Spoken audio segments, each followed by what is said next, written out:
수요일마다 사도행전 강해가 계속되고 있는데 오늘은 6장입니다. 1절에서 15절 말씀 가지고 또 이 생명의 말씀이 우리 가운데 임하기를 축원합니다. 자, 1장 보니까 6장 1절에 보니까 그때에 제자가 이렇게 나오죠. 그때에, 이때가 언제예요? 이때가.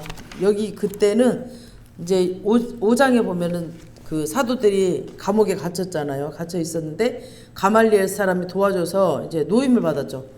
도와줘서 노임을 받았는데 그냥 도와준 게 아니라 또 막 때리면서 협박을 했죠. 다시는 예수 이름으로 전하지도 말고 가르치지도 말라고 이렇게 그렇게 협박을 했어요. 근데 또 이들은 풀려났는데 다시 또 날마다 5장 42절 한번 읽어보세요. 시작.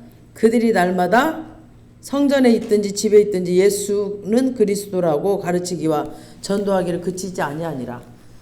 또 풀려났는데 또 계속 날마다 집에 있든지 성전에 있든지 계속 예수는 그리스도라고 계속 가르쳤다는 겁니다. 그러니까 그 위기 가운데 지금 부흥이 왔다라는 얘기예요. 지금 1절에 보니까 제자들이 더 많아졌다 그랬죠. 그때의 제자가 더 많아졌는데 제자들이 많아졌다는 거야. 이런 위기의 때에 부흥이 왔다라는 거예요. 뭔가 잘 풀리고 잘 돌아가는 것 같을 때에 부흥이 온 게 아니라 뭔가 위기가 있고 막 교회가 끝날 것 같은 그런 교회에 핍박이 없고 막 그런 뭐 아무런 일이 없어서가 아니라 핍박이 있고 문제가 있음에도 불구하고 주저앉지 않고 더 힘있게 일어나고 더 힘있게 복음을 전하니까 제자의 수가 더 많아졌습니다. 제자의 수가 많아지면서 또 교회 안에 또 새로운 문제가 또 생겼어. 사람들이 모이는 곳은 항상 문제가 있는 것 같아요. 교회 안에 또 다른 문제가 생겼는데 보니까 1절에 헬라파 유대인들이 자기의 과부들이 매일의 구제에 빠짐으로 히브리파 사람을 원망하니, 그러니까 헬라파 유대인들, 그러니까 헬라파 유대인들 자기들의 과부들과 그 매일의 구제에서 이제 빠짐으로 히브리파 그 사람을 원망하니, 그러니까 헬라파 사람들은 뭐냐면 유대인은 유대인이에요. 근데 외국에 갔다가 나갔다가 다시 들어온 사람들을 갖다 헬라파라고 얘기하고, 또 히브리파 유대인들은 뭐냐면 본토복이, 원래 본토복이. 그러니까 계속 이제 그 사부님이 한평이잖아요. 한평이 본토백인데 일산에 왔다가 다시 한평에 가 살잖아. 그러면 헬라파라고 그런 거고, 한평에서 계속 살았어. 그런 사람은 히브리파라고 그래. 그러니까 구분이 되죠, 이제. 헬라파 사람과 히브리파 사람들. 근데 이 과부들이 이제 구제 대상이잖아요. 옛날에는 여자들이, 요즘 같지 않고 옛날에는 여자들이 일을 할 수가 없었고 뭔가 재정을 뭐 해야 될 그럴 일거리가 없었어요. 옛날에는. 그러니까 교회에서 이제 이 구제를 도왔는데 히브리파 과부들은 구제 돕는 일을 맨날 타먹고 구제품을 또 타먹기도 하고 맨날 이렇게 받았는데, 헬라파 과부들, 그러니까 본토배기들 말고 나갔다 다시 온 사람들, 이 사람들의 구제에서 계속 빠지는 거야. 누락이 되는 거야. 못 받고 있는 거야. 이 과부들이. 그러니까 이제 계속해서 구제품을 이제 못 받는다는 거죠. 그럼 이제 헬라인들이 봤을 때는 같이 헌금 내잖아. 같이 헬라파도 왔고 히브리파도 왔고 같이 성전에서 예배를 드리고 같이 헌금을 냈는데, 지금 헬라파는 과부들에게 구제품을 안 주고 히브리파만 계속 챙겨주고 이러니까 당연히 이 헬라파 사람들이 원망을 하겠죠. 왜 우리는 안 주냐고 원망을 하겠죠. 우리 같이 헌금했는데 왜 우리 헬라파 사람들은 안 주냐라고 원망을 했겠죠. 그러니까 교회가 이제 뭐 헬라파와 히브리파가 또 갈라지게 생겼어요. 그래서 교회 내적 갈등이 생긴 겁니다. 이때 베드로가 진단을 잘했어요. 2절 보세요. 시작. 12사도가 모든 제자를 불러 이르되 우리가 하나님의 말씀을 제쳐놓고 접대를 일삼는 것이 마땅하지 아니하니. 그러니까 그 많은 성도들을 다 부를 수가 없죠. 15,000명이나 되는 그 성도들을 다 부를 수가 없으니까 그 리더십들을 불러놓고, 그리고 우리가 하나님의 말씀을 제쳐놓고, 하나님의 말씀을 제쳐놓고 지금 접대를 하는 거, 이렇게 성도들 오는 거 접대를 일삼는 것이 마땅하지 아니하니. 그러니까 베드로는 이런 일이 일어난 게 은혜가 부족하다라고 진단을 한 거예요. 지금 과부들에게 골고루 다 빠지지 않고 이 구제금이 들어가야 되는데 못 들어갔어. 그럼 이거는 뭐예요? 행전적으로 뭔가 잘못된 거잖아요. 근데 행전적으로 잘못됐다라고 하지 않고 은혜가 부족했다라고 했어.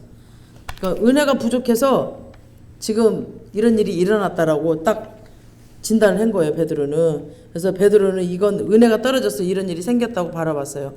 처음에 이제 성도들이 얼마 안 될 때, 처음 초대교회 있을 때는 베드로와 요한이 말씀에 집중하고 그 다음에 기도에 집중하고 하니까 이제 은혜로운 말씀이 나오고 기도에 집중하니까 막 성령님이 그들을 사로잡고 인도하시니까 은혜가 풍성하니까 이제 교회는 이제 영적인 존재들이 모이는 곳이잖아요. 그렇기 때문에 은혜가 되면 어떤 큰 일이 일어나도 그냥 은혜가 되면 다 넘어가. 근데 은혜가 되지 않잖아요. 그럼 꼬치꼬치 다 깨먹고 따지고 싸우고 불평하고 막 불만하고 하거든요. 근데 은혜가 없으면 막 문제를 삼고 문제를 삼고 꼬집고 막 들춰내고 해요. 근데 은혜가 있으면 문제가 생겨도 문제를 문제 삼지 않습니다. 근데 이 은혜가 안 되면 10개를 잘하다가 한 개만 잘못해도 그냥 난리가 나. 그러니까 베드로는 은혜가 떨어지니까 이런 일이 있었다라고 생각을 했습니다. 그래서 처음에 은혜가 있을 때는 막 자기 소유를 내 것으로 여기지 않고 막 다 팔아서 나누어 줬잖아요. 그런 일들이 있었는데 지금은 막 원망하고 불평하고 이런 일이 생겼습니다. 처음 같으면 분명히 아마 자기들 히브리파들만 줬으면 헬라파 사람들을 못 받았으면 아마 자기들이 자기 재정으로 아마 팔아서 도왔을 겁니다. 처음 초대교회 같으면. 근데 지금 그러지 않고 도와주지도 않고 계속 불평하는 소리가 들렸습니다. 이런 일이 행정적으로 보지 않고 이 사람들을 지금 은혜가 떨어졌다라고 정말 베드로가 정확하게 판단을 했습니다. 3절 다시 시작. 형제들아 너희 가운데서 성령과 지혜가 충만하여 칭찬받는 사람 7을 택하라. 우리가 이 일을 그들에게 맡기고. 아멘. 그러니까 지금 2절에서 진단을 하고 3절은 해결책이에요. 지금 해결을 하는 거죠. 형제들아 지금 뭐라고 그랬어요? 너희 가운데서 성령과 지혜가 충만한 사람 7을 택하라고. 그러니까 성령과 지혜가 충만한 사람, 사람들에게 칭찬받는 사람. 그러니까 7을 택하라 했어요. 성령이 충만하면은 그 성령님의 지배를 받잖아요. 우리가 성령이 충만할 때는. 그래서 성령이 우리 안에 오시면은 내 혼과 또 내 육을 그 영적인 것들로 막 우리가 지배를 받아서 내 생각과 내 육적인 거에 욕심이 다 사라져 버려요. 그리고 말씀이 인도하신 대로 우리가 순종할 수가 있고 말씀의 이끌림을 따라서 내가 죽어지는 그런 일들이 일어나거든요. 그래서 영적으로 이끌림을 받게 되는데 그래서 성령 충만한 자, 그런 성령 충만한 자, 그리고 지혜로운 자를 택하라고 그랬죠. 그리고 이렇게 성령이 우리 안에 오시면은 또 성령의 9가지 열매가 우리 안에 있잖아요. 사랑과 희락과 화평과 오래 참음과 자비와 양선과 충성과 온유와 절제, 이런 것들이 우리 안에 그런 열매가 맺혀요. 그러면 사랑이 넘쳐나는 사람, 희락이 넘쳐나는 사람, 그 오래 참는 사람, 절제, 인내하는 사람, 화평하는 사람, 모든 사람과 화평하는 사람, 그런 성품, 그 하나님 자신의 성품, 그 성품이 0에서 본으로 또 이 0에서 6으로 막 계속 나를 지배를 합니다. 그래서 삶의 변화가 있어서 칭찬받는 사람, 그런 사람은 삶의 변화가 있어요. 아, 저 사람이 굉장히 달라졌네라고 우리가 보기에도 이렇게 달라진 게 보여요. 그 다음에 하나님의 능력이 영적인 부분에만 갇혀 있다가 이제 막 혼적으로 또 육적으로 흘러나오니까 막 신의 능력이잖아. 신적인 그런 하나님만이 할 수 있는 그런 능력이 나타나는 겁니다. 그리고 막 지혜가 나타나는 사람, 능력 행함, 병 고치는 그 은사, 지식의 은사 뭐 이런 것들이 막 성령이 충만하니까 막 이런 은사들이 나타나는 사람들. 그래서 다른 사람들한테 칭찬을 받는 사람들, 이런 사람들 7을 택해라는 겁니다. 그러니까 우리가 이 일을 그들에게 맡기고, 그러니까 이 일을, 그러니까 오늘 본문에서 보면 구제하는 일이죠. 구제하는 일, 헌금을 잘 관리하고 나누는 일, 또 크게 보면 말씀과 기도에 전무하는 거, 그것만 빼고 나머지 일들 다 교회에 많은 일들이 있잖아요. 막 여러 가지 일들, 그 일들 그들에게 맡기는 겁니다. 이게 베드로의 해결책이었어요. 여기서 진짜 알아야 될 것, 사람을 잘 세워야 된다는 것입니다.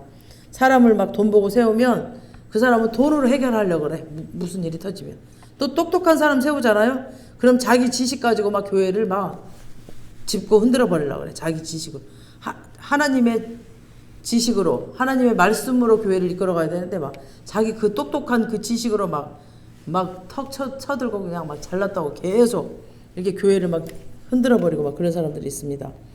또 성령과 지혜가 충만한 사람, 그런 사람을 세우면은 성령의 지배 아래에서 성령 안에서 문제를 풀고 또 성령이 주시는 지혜로 교회를 돕는다는 거죠. 그러니까 교회를 세우는 자, 그런 자가 될 거라는 겁니다. 그래서 성령과 지혜가 충만해서 모든 사람한테 칭찬받는 사람, 모든 사람한테 다, 그러니까 이 사람은 딱 나타나. 얼마나 이 사람이 온유한지, 자비로운지, 평화로운지, 희락이 있는지, 사랑이 많은지 그 사람은 딱 나타나기 때문에 모든 사람이 다 칭찬해. 아, 저 사람은 정말 성령이 하나님이 함께하는 사람 같아 라고 칭찬하는 사람입니다. 그래서 교회는 어느 누가 혼자 해나갈 수 없거든요. 목사 혼자 해나갈 수도 없고 어떤 권사 혼자 해나갈 수도 없습니다. 교회는 각자에게 주신 달란트가 있거든요. 이 달란트대로 나누어서 일을 해야 됩니다. 그래서 모세도 보면은 이제 혼자 다 일을 하다가 막 힘들었죠. 막 그 광야에서 많은 그 백성들을, 막 수많은 백성들, 막 무슨 문제가 생기면 줄을 쫙 서 있고 막 이랬는데 모세의 장인 이드로의 조언으로 천부장, 백부장, 십부장 막 다 세웠죠. 세워서 일을 그들에게 나누어 맡겼습니다. 이들에게 먼저 교육을 시켜서 이 일을 이제 할 수 있게 했습니다. 그러니까 건강한 리더들이 이제 교회 안에서 막 일어나는 겁니다. 그래서 하나님 말씀으로 무장되고 훈련된 영적으로 건강한 자들이 세워지는 겁니다. 우리 지금 중보기도 때도 계속 기도하고 있죠. 우리 오중 지금 사역을 위해서 기도하고 있는데 우리가 먼저 세워지고 먼저 리더자들이 세워져야 되기 때문에 지금 각자, 지금 우리 교회도 지금 각자 달란트대로 잘 맡겨져 있습니다. 지금. 그리고 일을 하면서 성장을 하더라고요. 그러니까 그 사람이 잘해서 세우는 게 아니라 못해도 그 사람에게 뭔가 달란트가 있고 은사가 있으면 그냥 세우면, 우리 자매 한 자매도 보면은 그냥 저는 그 말만 드렸어요. 예전에 뮤지컬을 하고 싶었다라고. 그래서 겉모습 보고 저는 제가 할 수 있을까? 의외네. 어떻게 뮤지컬을 하고 싶다고 했을까? 했는데 진짜 성극하면서 깜짝 놀랐어요. 어떻게 그렇게 자연스럽게, 그리고 어디서 또 쇼핑백도 하나 갖고 와가지고 자연스럽게 하는지 깜짝 놀랐어. 그래서 그 안에 내재해 있던 것들이 다 나오는구나. 그러니까 잘해서가 아니라 막 수줍음 타고 낯가림을 하더라도 계속 세우니까 정말 그 하나님이 주신 은사와 달란트가 나타납니다. 우리 자매들 다 그래. 우리 권근에도 보면은 그냥 뻣뻣할 것 같아. 그냥 키만 크고 이런데. 근데 워십도 잘하지. 찬양도 잘하지. 그냥 눈치도 빠르지. 그러니까 보니까 하나님께서 주신 달란트들이 다 있어가지고 너무너무 놀랐어요. 그러니까 이렇게 맡겨놓으면, 지금 이거 말씀 이거 하는 것도 나는 한국 사람인데도 못하거든요. 쟤는 중국에서 오래 살다 거의 20년 살다 왔는데 이거 다 한국말로 다 치고 이렇게 하더라고. 너무 신기하고, 제가 또 이제 가서 있는 2달 동안 또 저 일을 누가 맡아서 할 건지 이제 또 주님께서 보내주셔야 됩니다. 아멘. 그래서 막 영적 리더들이 세워지고 존경받는 리더들이 막 세워집니다.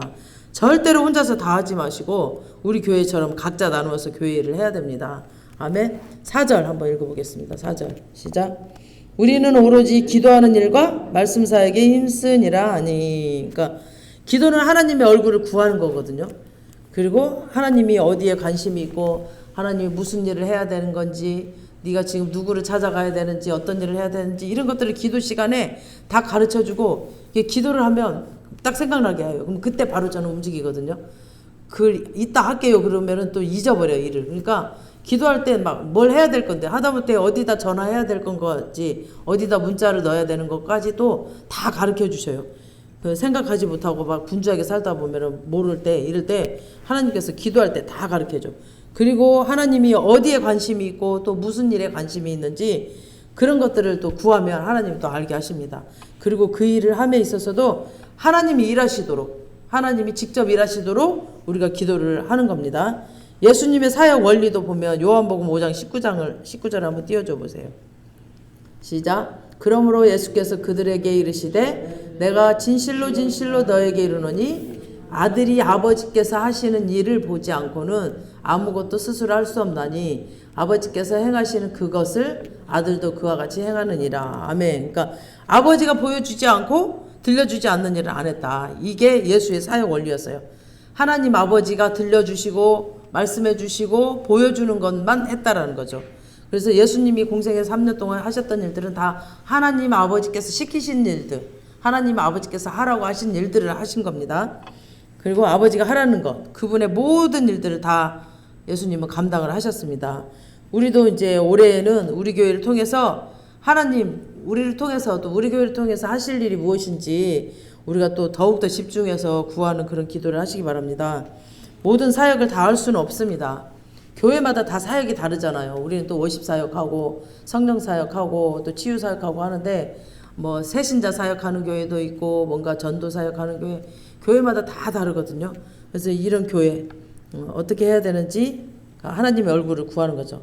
그리고 그 일을 하라고 하면은 내 힘으로 할 수가 없으니까 하나님 힘을 주세요. 뭐 되게 해주세요. 하나님께서 원하시는 일이니 우리 교회를 향한 비전이 오니 주님 도우시고 또 함께할 자들을 붙여주시고 보내주시고 또 필요한 재정도 또 보내주시고 해달라고 이렇게 계속 기도를 하는 겁니다. 그래서 기도는 하나님의 얼굴을 구하는 겁니다. 그 다음에 말씀 사역, 말씀 증거하는 겁니다. 그러니까 기독교는 계시의 종교예요. 계시의 종교. 이 세상 역사가 어떻게 돌아갈 것인지 어떻게 흘러가고 무슨 일이 있을 것인지 교회가 어떤 은혜가 입었는지 또 이런 교회가 어떤 삶을 살아야 되는지 이런 것들이 성경에 다 계시되어 있습니다. 이 계시들을 잘 전달해 주는 것은 이제 목회자의 담당이죠. 이런 사도들의 담당이었어요. 말씀 영역이죠. 말씀에 전무하여서 막 진액을 짜내서 이 말씀을 계속 읽고 읽으면서 진액을 짜내고 이러면은 이제 다른 시각으로 보이기도 하고 뭔가 오늘 또 막 말씀을 읽는데 계속 눈물이 나는 거예요. 사무엘상을 오늘은 이제 묵상을 하는데 막 계속 왠지 모르게 눈물이 계속 나고 그 아버지의 행하신 일들을 바라보면서 막 눈물이 나면서 다른 시각으로 이렇게 보여지더라고요. 그래서 그렇게 막 진액을 짜오면은 이 말씀이 생명이 되어서 나옵니다. 그래서 이 생명의 말씀을 전달하면 이 성도들이 이 생명의 말씀을 듣고 움직이고 또 삶이 바뀌고 가치관이 바뀌고 이러도록 정말 말씀에 전무해야 됩니다. 근데 사람들이 많아지니까 막 일거리는 또 많아지지. 지금 예루살렘 교회에 막 그리고 막 다 하려고 하니까 부족하지. 그냥 일하는 사람만 일을 하니까 부족하죠. 기도할 시간도 말씀 볼 시간도 없어서 은혜가 이제 안 되니까 교회 안에 문제가 생긴 겁니다. 그래서 사도들은 기도와 말씀에만 전무하고 이제 일꾼들 7집사를 세워서 일을 하게 한 겁니다. 3절 4절 보니까 베드로가 그 3절 4절 내용 베드로가 이제 해결책을 내놓은 거죠. 3, 4절에. 그랬더니 5절 시작. 온 무리가 이 말을 기뻐하여 믿음과 성령이 충만한 사람 스데반 또 빌립과 브로고로와 나가노르와 디몬과 바메나와 유대교에 입교했던 안디옥 사람 니골라를 택하여 그러니까 이렇게 7명을 지금 택했어요. 이렇게 택했어. 그래서 베드로가 진단을 잘하고 해결책도 잘 냈어요. 베드로가 하나님과 연결돼 있으니까 하나님의 지혜가 쏟아진 거죠. 만약에 베드로가 그냥 자기 힘으로 그냥 그래도 베드로는 아무리 바빠도 계속 주님과 교제하고 말씀 보고 이렇게 했던 것 같아요. 그러니까 진단도 그냥 보는 것으로 진단하지 않고 야 니네 지금 행정 잘못했어. 다 빠뜨렸잖아. 왜 헬라파 사람들은 다 지금 이게 구제품을 못 줬냐. 지금 누구누구 못 줬어. 막 이렇게 행정적으로 파헤치지 않고 이건 분명히 은혜가 떨어졌어 라고 바르게 진단하는 그런 지혜가 있었습니다. 그래서 베드로가 굉장히 지혜롭게 잘 했던 거죠. 하나님의 지혜가 베드로에게서 이제 쏟아져 나왔던 것들. 온 무리가 이 말을 듣고 5절에 다시 보니까 7직사를 세웠죠. 그 다음에 6절 시작. 사도들 앞에 세우니 사도들이 기도하고 그들에게 안수하니라. 아멘. 기도하고 지금 안수를 했어요. 사도들 앞에 세우고 7직사를 그 안수할 때 영광이나 권세들도 임파테이션 됩니다. 그리고 은사도 그렇고 사도들에게 있었던 그 권능 있잖아요. 그리고 하나님이 부어주셨던 그 큰 지혜 이런 것들은 7집사에게 지금 안수하면 그대로 임파테이션 됩니다. 임파테이션. 로마서 1장 11절 한번 띄워줘 보세요. 시작. 예수 그리스도의 종 바울은 사도로 부르심을 받아 하나님의 복음을 위하여 택정함을 입었으니 12절 없어? 12절 없어요. 로마서 1장 11절 12절 12절 찾아보겠습니다. 바로 뒤에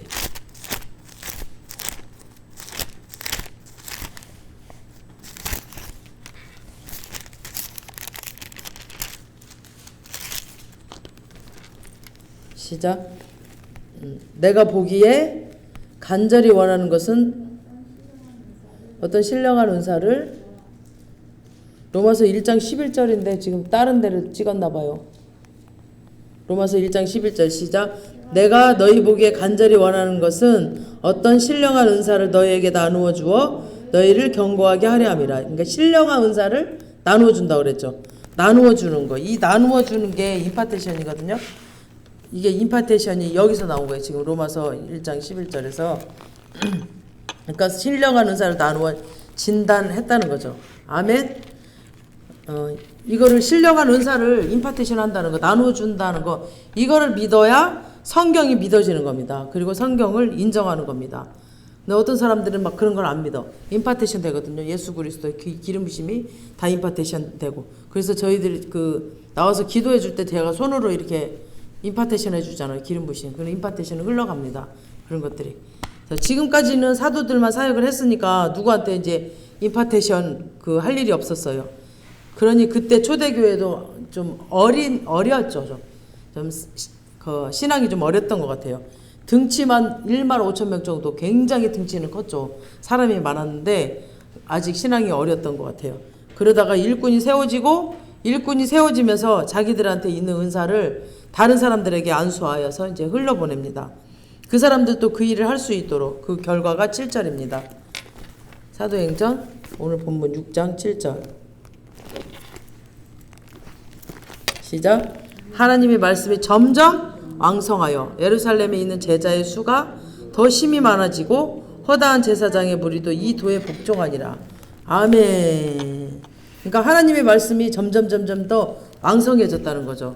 왕성했다라는 말은 뭐냐면 더욱 강력해졌다. 더욱 확장되었다. 막 확산됐다는 겁니다. 더욱 확산됐다는 거죠. 그러니까 사람들을 세워 맡기고 사도들은 말씀과 기도에만 전무하니까 말씀이 다시 살아나는 거죠. 그리고 은혜가 다시 회복되고, 은혜가 회복되니까 이 은혜 받는 사람들이 성도들의 삶의 자리에서 가서 더 힘있게 이제 복음을 전하고, 그러니까 막 예루살렘에 강력하게 말씀이 이제 확산이 된 거죠. 그래서 은혜만 받고 은혜 받았다라고 아무 일이 안 일어나면 그거는 신앙생활이 아니거든요. 이미 그냥 오늘 제게 말씀 은혜로웠어 라고 그냥 끝내버려. 그런 습관화가 됐어요. 보면 사람들이. 근데 교회 안에 은혜가 풀어지니까 불평과 원망이 끊어지고 완전히 바뀌어버린 거죠. 그리고 은혜 받은 성도들이 나가서 복음을 전하는 거예요. 그냥 앉아있지 않고 은혜 받은 대로 이들도 나가서 전한 거예요. 말씀이 힘있게 또 확산되어졌습니다. 7절 다시 보니까 예루살렘에 있는 제자의 수가 더 심히 많아졌어요. 그냥 많아진 게 아니라 더 심히 많아졌다는 거죠. 계속 많아졌다는 겁니다.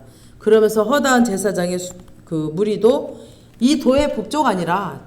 그러니까 제사장들은 사두개인 그룹이거든요. 사두개인. 이들은 부활도 없다, 기적도 없다, 내세도 없다, 없다는 거, 천사도 없다라는 그들인데 이 사람들이 돌아왔다는 거예요. 부활이 있네? 기적도 있네? 봤잖아, 자기가 눈으로 지금. 천사도 있네? 라고 믿고 바뀌었다는 겁니다. 아멘. 이 제사장들은 주업이 제사예요, 제사. 성도들이 제사 지내러 오면 그 제사 지내주고, 대신 제사 지내주고, 제사 드리러 오는 사람들이 많아야 자기네가 먹고 살잖아요. 근데 막 오순절, 또 유월절, 초막절 이런 3대 절기 때 많은 사람들이 찾아와서 막 헌금 내주면 그 돈이 자기들 1년 생활비거든요. 그 유대인들은 안식일 날 이제 제사 드려주고 제사장에게 주는 그 몫이 따로 있거든요. 이렇게.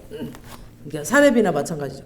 근데 기독교는 예수가 단번에 모든 과거의 죄와 현재의 죄와 미래의 죄를 다 구약에는 살짝 덮어놨다면 이거는 이제 완전히 제거하셨다. 지금 예수가 오셔서 단번에 너의 죄를 다 해결했다라고 했잖아요. 그러니까 동이 서에서 먼 것처럼 없게 할 것이다. 너의 죄를 흰 눈처럼 주홍빛같이 붉을지라도 흰 눈처럼 밝게 하얗게 할 것이다라고 이렇게 그러니까 너의 죄를 다 없앴다라고 예수님이 오시면 그랬거든요. 그러니까 제사장의 그 사역이 두 개인데 번제단에서 번제 드리는 사역과 또 성소나 지성소에 들어가서 이제 중보하는 사역이거든요. 대신 이렇게 제사 드려주고 도와주고 하는 그런. 근데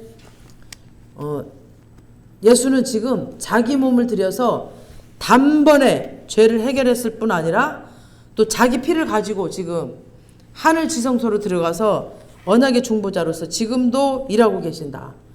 그래서 지금은 번제단도 필요 없고 물두멍도 필요 없다. 다 필요가 없다라는 겁니다.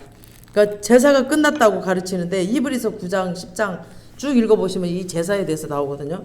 그러니까 제사장들이 이 예수를 믿고 이 복음에 이제 복종해 버리면은 실업자가 돼버리는 거죠, 이들은. 그리고 밥 주라고 관계되어 있는 사람들이 그러잖아. 자기 밥 주라고, 자기 돈 주라고 관계되어 있는 거, 그거 포기한다는 것은 굉장히 힘든 거잖아요. 절대 쉬운 일 아니거든요. 진짜 믿음이 있어야 되고, 저도 막 정말 눈에 보이는 그 환경 때문에 일을 그만두기까지 굉장히 시간이 오래 걸렸어요. 1년 정도 걸린 것 같아. 그만둬야 된다. 아니야, 해야 돼. 막 이러면서 막 믿음이 없으니까.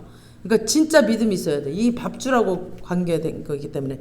근데 이 사람들이 지금 그냥 그 밥줄을 다 내려놓고 지금 제사장들이 모든 제사 끊어버리고 굶어 죽을 것 같은 각오를 하고 이 복음에 복종하는 역사가 지금 일어났습니다.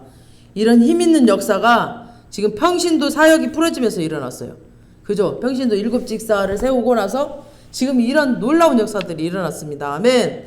우리 평신도들 이제 사역을 더 이렇게 힘있게 해야 됩니다. 이게 예루살렘 전도의 결론입니다. 8절 시작.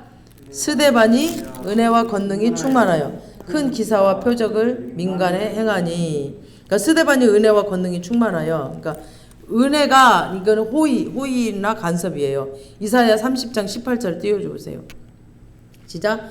그러나 여호와께서 기다리시나니 이는 너희에게 은혜를 베풀려 하시며. 그러니까 하나님 우리에게 은혜를 베푸시려고 기다리신다는 거죠. 그 일어나시리니 이는 너희를 긍휼히 여기라 하심이라. 대저 여호와는 정의의 하나님이심이라. 그를 기다리는 자마다 복이 있도다. 아멘. 그러니까 18절에 하나님이 기다리신다. 은혜를 주려고 기다리신다. 그 다음에 19절. 시온에 거주하며 예루살렘에 거주하는 백성아, 너는 다시 통곡하지 아니할 것이라.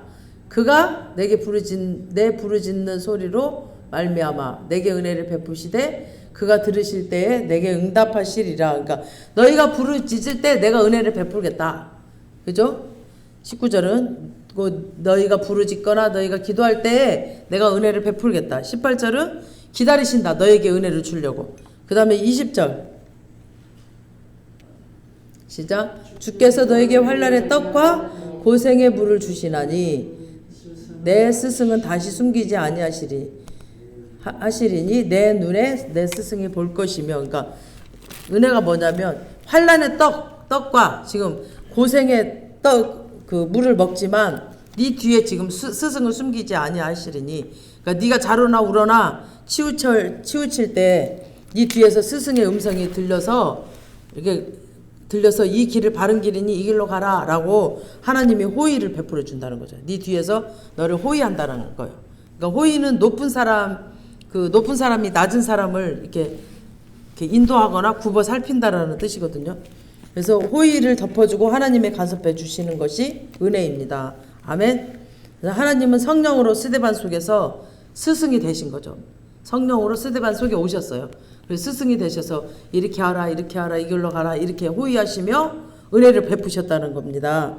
계속 스데반에게 간섭하시면서 이 말을 해라 이렇게 말해라 막 계속. 또 권능도 신적 능력도 막 그런 능력들 권능들 다 주셨다는 거죠. 하나님만이 할 수 있는 사람이 할 수 없는 그 사람들이 할 수 없는 그 권능 파워 두나미스 계속 스데반에게 부어주고 있었습니다.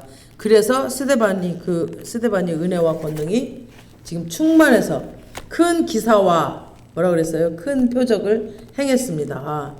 막 암 환자가 치료되고 문둥병자가 치료되고 막 이런 큰 표적이 일어났다는 겁니다. 큰 기적과 표적이 민간에 행하니 민간들에게. 그러니까 교회 안에서만 한 게 아니라 나가서 민간에게 이런 큰 기적과 표적을 행했습니다.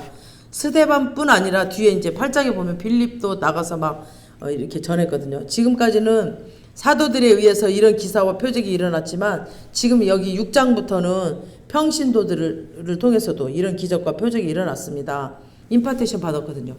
그 평신도 빌립이 사마리아로 가서 그 사마리아를 또 변화시키기 시작했고 드디어 평신도들이 하나님 나라의 그 주역이 되어버렸어요.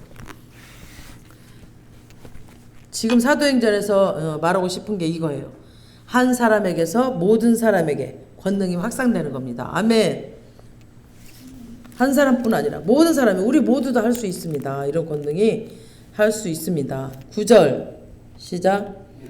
자유인들 즉 구레네인, 알렉산드라인, 길기리아와 아시아에서 온 사람들의 회당에서 어떤 자들이 일어나 스데반과 더불어 논쟁할세. 그러니까 구레네 지금 북아프리카 리비아거든요. 그 다음은 알렉산드라 아프리카 사람들. 길기리아의 수도가 다소인데 여기가 바울 고향이에요. 지금 길기리아가 바울 고향. 그러니까 아시아 지금의 터키가 다 아시아입니다. 그러니까 아프리카 지역과 아시아 지역에서 온 사람들인데 여기 길기리아를 지금 써놓는 것은 지금 바울이 여기 있다. 이 사람들 중에 지금 바울이 이 안에 있다라는 말을 하려고 지금 써놓은 거예요. 그리고 여기 9절 자유인들 옛날에 이제 포로로 잡혀갔었는데 아버지 시대에 풀려나와서 자유인이 된 사람들 그런 사람들 얘기를 합니다. 그래서 이 사람들의 자손들 중에서 그 율법의 전통 고장인 예루살렘으로 지금 유하고 온 사람들 그런 사람들 이 사람들이 지금 모인 곳에 지금 많이 모였어요. 지금 많은 사람들이 모여서 복음을 전할 때 듣고 있지를 못하고 이제 논쟁을 시작을 합니다. 10절 11절 시작. 스데반이 지혜와 성령으로 말함을 그들이 능히 당하지 못하여 사람들을 매수하여 말하게 하되 이 사람이 모세와 하나님을 모독하는 말을 하는 것을 우리가 들었노라 하게 하고 지금 12사도도 아니고 스데반 지금 한 명이잖아요. 그리고 스데반은 평신도인데 그들은 이제 뭐냐 하면 손꼽히는 그 아프리카 사람들 나름대로 돈이 좀 있어서 유학 온 사람들이거든요. 그 사람들 그리고 막 헬라물을 좀 먹은 사람들 지식적으로 똑똑한 수재들이에요. 그들이 지금 많은 사람들이 보이죠. 스데반 혼자 있고 스데반한테 지금 때로 몰려와가지고 지금 스데반을 이기지를 못해요. 그러니까 스데반이 지혜와 성령으로 얘기하니까 성령이 충만해서 성령의 지혜로 지금 말을 하니까 이 엄청난 지식인들이 감당을 못했습니다. 지금 말을 못하고 있어요. 12, 13, 14절 시작.